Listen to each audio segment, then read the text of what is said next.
করেছিলে আল্লাহর কসম পা সব বলে বলে যাবে, জবান খুলতে পারবেন না, সেদিন কেউ কারোর হবে না, আপনার হাত আপনার হবে না, আপনার পাও আপনার হবে না। তাই গুনাহ যদি করতে চান, যখন গুনাহ করতে যাবেন কথাবার্তা যদি না শোনেন, তাহলে ঠ্যাং দুটো হাত দুটো খুলে রেখে যাবেন, পরে কাজ কাম সেরে আবার এসে লাগিয়ে দেবেন।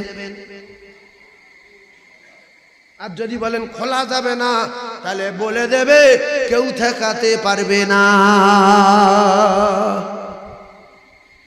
বলে দেবে না, দেবে না? বলে দেবে তো? বিশ্বাস করে উঠতে পারছে না যে সত্যি এগুলো হবে কি? যদি অন্তরে বিশ্বাস করতো কেউ গুনাহ করতো না যে আল্লাহ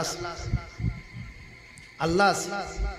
বহু যুবক নামাজ পড়ে না, তাদের ফতোয়া কি? বিরাট বিরাট ফতোয়া দিচ্ছে। আরে নামাজ পড়, সব ফতোয়া দে, নামাজ নাই কি